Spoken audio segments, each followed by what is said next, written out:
Cypher, I've finished unpacking the last of my equipment. Between your ship's onboard systems and my custom apparatus, you'll soon have the finest in-flight laboratory in the sector. You'll make us the envy of the fleet. Then I'll refrain from publicizing it. Officially, of course, I'm in semi-retirement, monitoring background radiation somewhere in the Zetan wastes. Unofficially, I'm very much looking forward to traveling with you. What exactly is your position in Imperial intelligence? Let's just say the current administration is happy that I'm off Drummond Gas, but they're willing to turn a blind eye. Should you need anything from me, you only have to ask. Although if you want my genetic code rewritten, let me know before we leave the ship.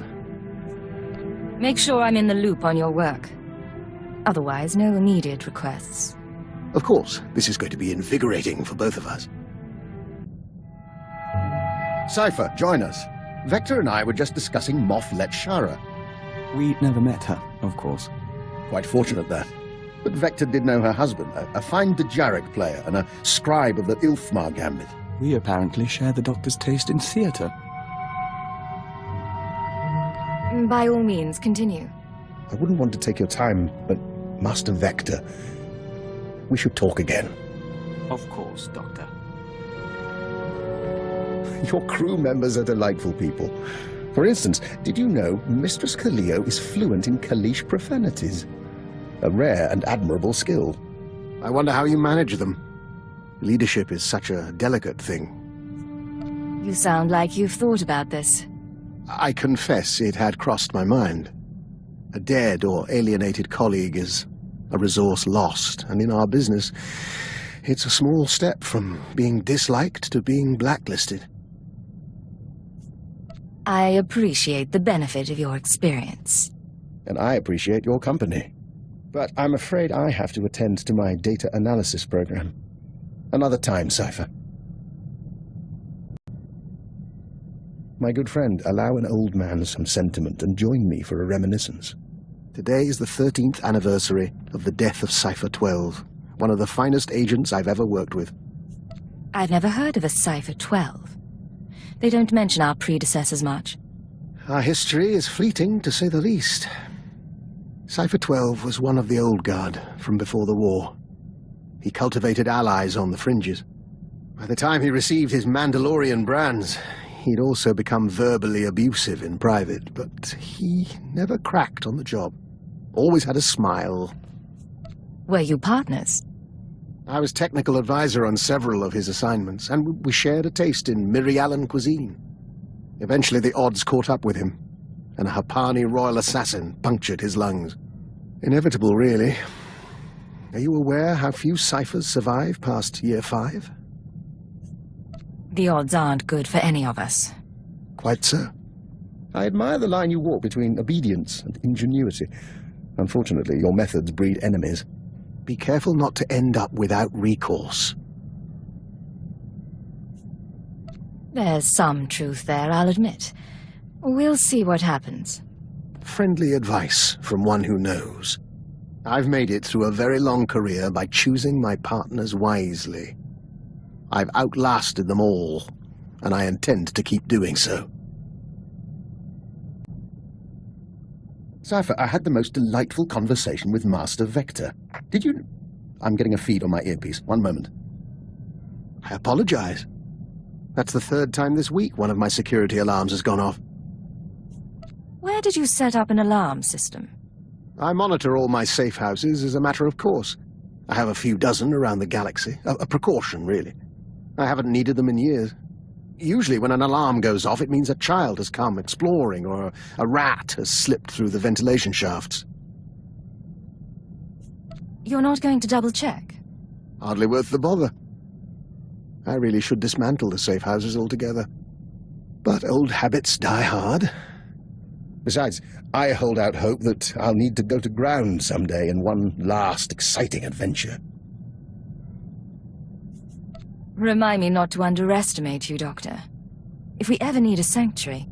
You'll have whatever humble aid I can provide. Doctor, you wanted to talk? Yes, and I'm terribly sorry to take your time, but I have a small request. To be frank, it's a bit of an embarrassment. You have my undivided attention. I told you before about my safe houses, how my intruder alarms have been going off. Well, I attributed it to local happenstance. I may have been mistaken. My safe house on Balmora exploded. Would you like to elaborate on that? Very much, but my scanners melted 0.7 milliseconds after activation. I could theorize regarding who did this and why, but truthfully, all I know is someone bypassed Imperial security to get inside. I'll need to see the safe house in person. I'll return as soon as I can. You could be walking into a trap. Stay alert, Doctor. And you.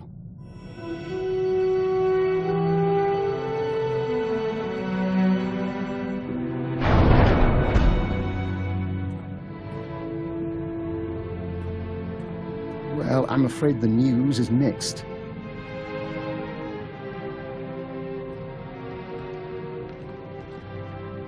My safe house did indeed burn to the ground, along with 3 would-be assassins who were attempting to wire it with explosives. Apparently, my security triggered their bombs prematurely. Do you booby-trap all your safe houses? Or just the ones your enemies know about? You make it sound like I used safe houses as bait. I did acquire genetic samples of the intruders. I'll be running traces shortly. One was a human male. The others, uncertain. Regardless, they used Imperial equipment and codes to get inside. Someone in the Empire wants me dead. Supposing you're right, what do you intend to do about it? The list of people with grudges against me is a long and varied one. It will be some time before I narrow it down. But I take comfort in the fact that I'm once again viewed as a threat. My days in retirement are over. What can I do for you, Doctor? Forgive me, but as your sole medical officer, I have to point out that your eating habits have been less than satisfactory lately. Now, I'll take my share of the blame. I've been preoccupied making calls, catching up on what I've missed in the intelligence community. Still, the fact that people are trying to kill me does not excuse my neglect of your health. I appreciate your concern, but you've done a fine job. Says the child to the unstrict parent. But regarding my search, I do have some small amount of news. I've identified one of the assassins as an operative for Colonel Langor, a man with ties to the Imperial Science Bureau. The Bureau is also the likely origin of the other dead men whose genetic structure had been mutated. Weaponized humans.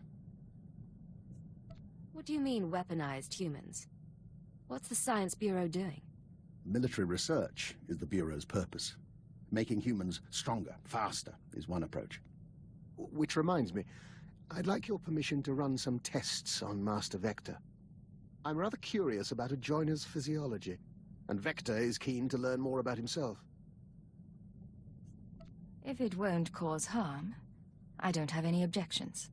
Wonderful. I'll let him know the good news. And of course, I'll keep you apprised.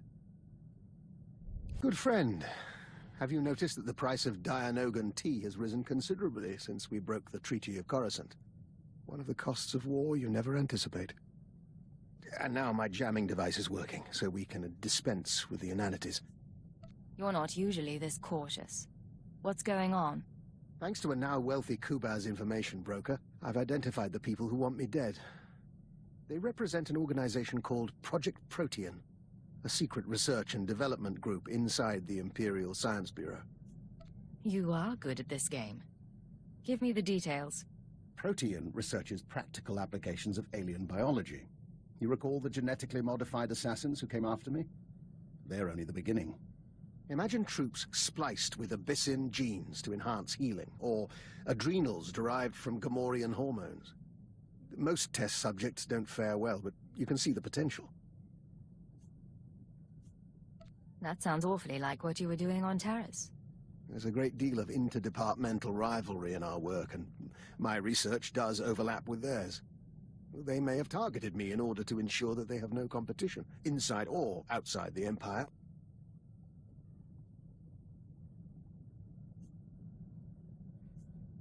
This is your operation. What's our next step? Further study, I'm afraid.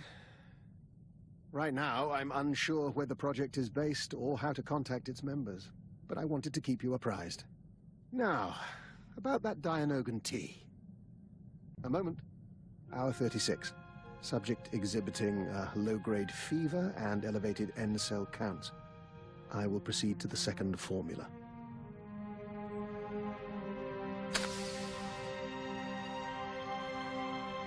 Apologies for that, Agent. Bioexperiment logs wait for no man. There's not a lot you can do to surprise me. Well, I told you about Project Protean and their research into alien genetics. I managed to gain access to one of their databanks. Nothing incriminating there, but I was impressed by their scientific data. I've been adapting it for my own studies into the Rak-Ghoul virus.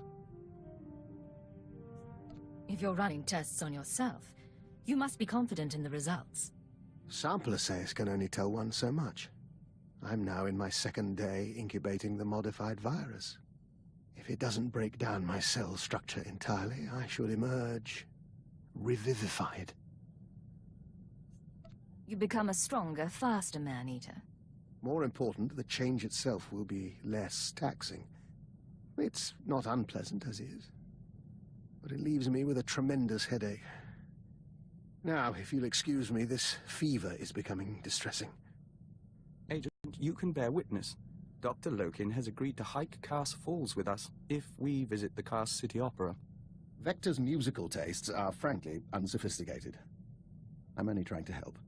Then we have a deal. Well, that can wait. Right now, there's something the three of us must discuss. Would you care to tell me what's going on? We're in the dark as well. As you are both aware, I've been investigating Project Protean, an off-the-books division of the Imperial Science Bureau. The people who want you dead.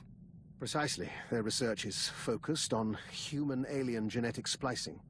I've studied their files, along with your own physiology, Master Vector, and I've come to a conclusion. Project Protean arranged your meeting with the Killiks so they could study the joining. Why would they do that? And why Vector? Thanks to the Killiks, he's stronger, more capable, an ideal soldier or infiltrator. A science experiment.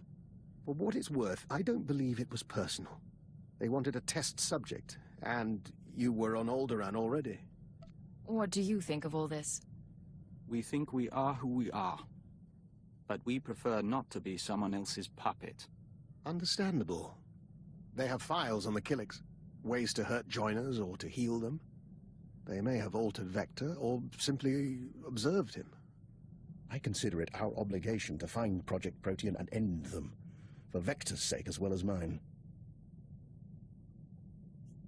You've pulled a lot of data on these people. Finish the job. It will be my pleasure. If you'll excuse us, we'd like to commune with the Hive. You don't want my advice, but I'll give it anyway. Vector knows who he is. Give him time to be sure of it.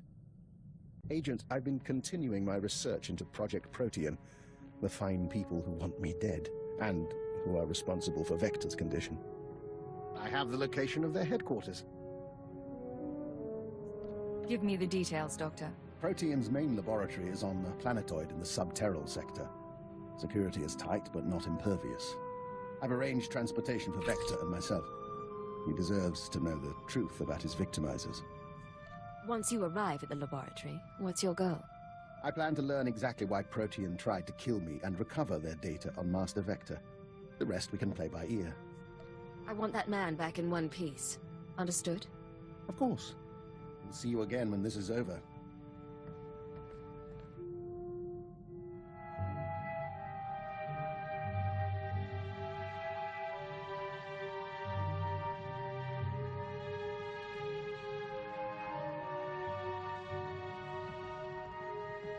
We have returned from Project Protean. The task is done. And I have promises to keep. It seems Protean was based on prior experiments in alien biology. My prior experiments. I had no proof until I discovered certain former associates in the Protean lab. But I've ensured that they will not misuse my research again. What did you do at the research facility? Vector and I entered the facility as planned and interviewed the woman in charge. In return for my generosity sparing the laboratory, I've been appointed unofficial Protean director. From now on, every experiment, every assay goes through me. That's quite a victory. What do you plan to do with that authority? Protean serves a function, bringing the benefits of alien biology to all people. Starting with its work on joiners. But your Protean files have already been deleted, and the Killick experiments stopped. That's not enough. No more treating people as test subjects. You'll reform Protean, and I'll be watching. I have no desire to make you into an enemy.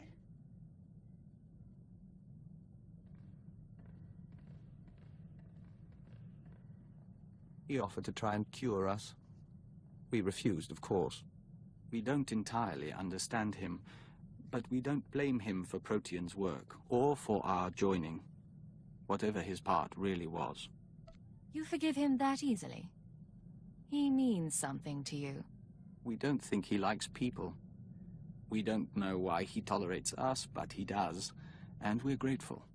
We don't always have to trust our friends. Doctor, what can I do for you today? I was just thinking what a fine team we've made. You realize that when we met, I had an extremely low opinion of you. I assumed you'd earned your position through political connections. I made that mistake with an agent once before. What agent would that be? A man who was promoted to keeper, and eventually minister. Clever if confounding. He'll have my eternal respect. Your path may be similar to his. Given that and the state of our empire, I believe it's wise if I continue to advise you. I believe it's wise to keep you at my side. Then you're learning. In any case, I'm at your disposal. And one of these days you should consider training more operatives. I'll be happy to grant my insight.